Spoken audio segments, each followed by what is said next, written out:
మనకి కుంభమేళా వస్తుంది. జనవరి 13వ తేదీ నుంచి ఫిబ్రవరి 26వ తేదీ వరకు 45 రోజుల పాటు ఈ కుంభమేళా అనేటటువంటిది జరుగుతుంది. కుంభం అని అంటే ఏమిటండి అంటే మనకు తెలిసినటువంటిది వాడుక భాషలో కుండ అని అంటారు. అయితే ఈ కుంభం అంటే కలశము అని అర్థం. అదేవిధంగా మేళ అంటే సమూహము, కొంతమంది గుమిగూడి ఉండటాన్ని సమూహం అని అంటాం కదా, అలా కూడా మనం అర్థంగా తీసుకోవచ్చు, కలిసి ఉండటం అని. ఈ విధంగా ఈ కుంభమేళాకి జనవరి 13 నుంచి ఫిబ్రవరి 26వ తేదీ వరకు 45 రోజుల పాటు జరుగుతుంది. మనకి అక్కడ ప్రభుత్వము ఎంతో గొప్పగా ఏర్పాట్లు చేస్తున్నారు. అదేవిధంగా దేశ విదేశాల నుంచి కూడాను 40 కోట్ల మంది వస్తారనేటటువంటి అంచనాతో ఉన్నారు యోగి ఆదిత్యనాథ్ గారు. వారు వెల్లడించడం జరిగింది మీడియా మిత్రులకి. అయితే ఈ కుంభమేళా అనేటటువంటిది అసలు ఏమిటండి అని అంటే, ఎలా ఏర్పడింది కుంభమేళా అని అంటే, క్షీరసాగర మదనం జరిగినప్పుడు మనకి అనేకమైనటువంటి వస్తువులు రావటం జరిగింది కదా అందులో నుంచి. అదేవిధంగా విషము వచ్చింది, హలాహలం కూడా వచ్చింది కదా, వాసుకి చిమ్మిస్తే విషం కూడా వచ్చింది. దాని పరమేశ్వరుడు తన కంఠంలో గరళ కంఠుడయ్యాడు కదా, అందుకని ఈశ్వరుడు కంఠంలో పెట్టుకున్నాడు కదా. అదేవిధంగా అమృతం కూడా రావటం జరిగింది కదా. దాన్ని అమృతం ఎలా వచ్చిందట, అమృత కలశంలో నుంచి వచ్చింది. అమృతము ఒక కుండలాగా కలశంలాగా దాంట్లో వచ్చిందిట.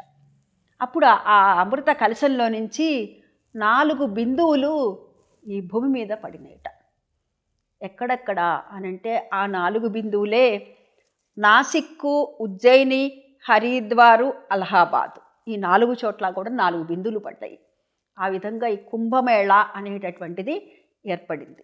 అయితే ఈ కుంభమేళా అనేటటువంటి దానికి వెళ్ళేటప్పుడు మట్టుకు మనము చాలా జాగ్రత్తల్ని తీసుకొని సురక్షితంగా వెళ్ళదలుచుకున్నటువంటి వారు సురక్షితంగా వెళ్ళి క్షేమంగా వెళ్ళి లాభంగా రండి. అంతేకాని మన శరీరం సహకరించకపోయినా కొన్ని చోట్ల చూస్తూ ఉంటాం, పసిపిల్లల్ని కూడా తీసుకొని వెళుతూ ఉంటారు. వెళ్ళొద్దు అని నేను చెప్పను, కానీ మనకి ఎంతవరకు వీలు ఉన్నది దాన్ని మనం గ్రహించుకొని వెళ్ళాలి.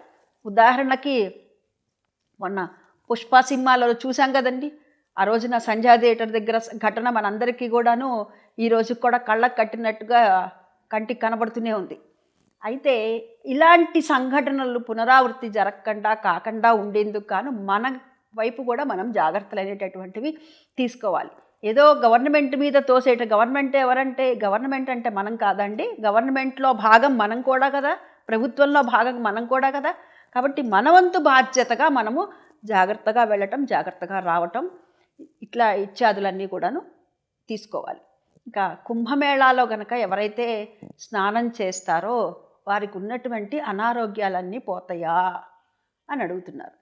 అయితే ఏదైతే ఈ కుంభమేళాలో మనం స్నానం చేస్తామో, స్నానం చేస్తే రోగాలు పోతాయా అంటే దాని పేరే ఏమన్నారంటే ధన్వంతరి కలశం అని చెప్పారు.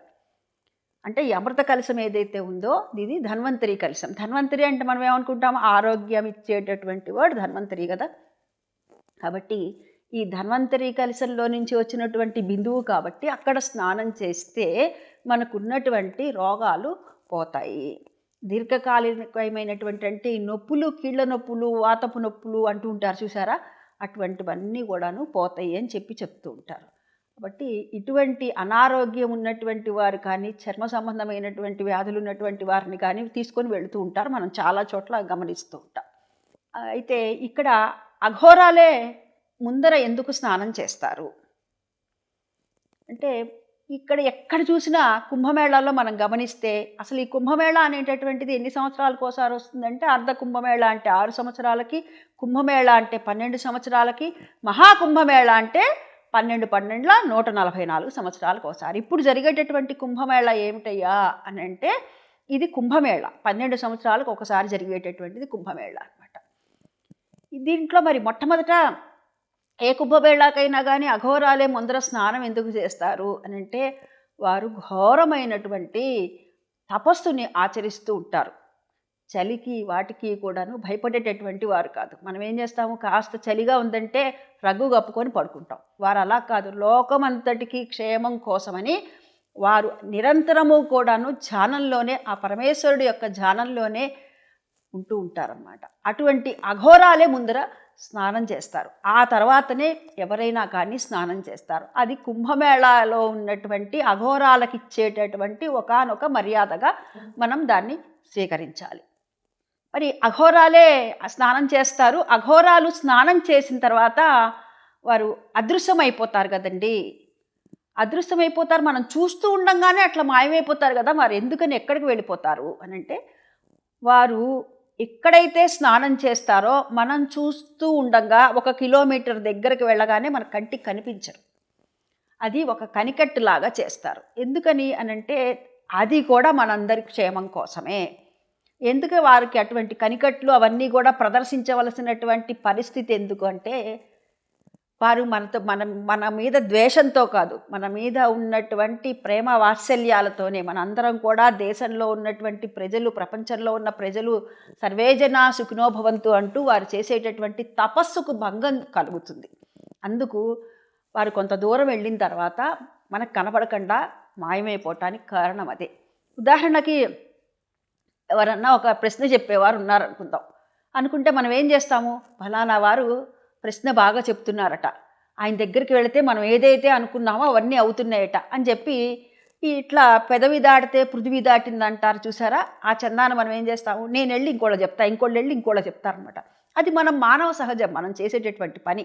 అప్పుడు మనం వెళ్ళి వాళ్ళ దగ్గర కూర్చొని ఉంటే వాళ్ళకేమవుతుంది, వారు చేసేటటువంటి తపస్సు ఏదైతే ఉందో ఆ ప్రక్రియకంతా కూడాను ఇబ్బంది కలుగుతుంది. అందుకు వారు చేసేటటువంటి పనికి ఇబ్బంది కలగకుండా ఉండేందుకు గాను వారు మొట్టమొదట వచ్చి స్నానం చేసి అందరూ చూస్తూ ఉండగా దగ్గర 1 కిలోమీటర్ అయిపోగానే వాళ్ళు మన కంటికి కనిపించరు అనమాట. దాంట్లో ఉన్న ఆంతర్యం అది. దాన్ని మనం గ్రహించాలి. వారు చేస్తున్నటువంటి మంచి పనిని మనం గ్రహించాలి. మరి అఘోరాలే స్నానం చేస్తారు కదండి. మరి దానికి కూడా ఇంకా ఏమైనా కారణాలు ఉన్నాయా అనంటే, అఘోరాలు వారు ఎప్పుడూ కూడాను నిరంతరము కూడాను సాధనలో ఉంటారు కదా. ఏదైతే సాధన ఉంటుందో ఆ సాధనలో ఉన్నటువంటి ఉన్న జపం కానీ ఏదైనా సరే, వారికి ఉన్నటువంటి మంత్ర బలం కానీ ఏదైనా అది మొత్తము కూడాను వారు మొట్టమొదట స్నానం చేయటం వల్ల అది మొత్తము కూడా ఆ జలంలోకి ప్రవేశిస్తుంది. ఇదంతా ఏమీ లేదని ఒకసారి కొంత ప్రయోగం చేశారట.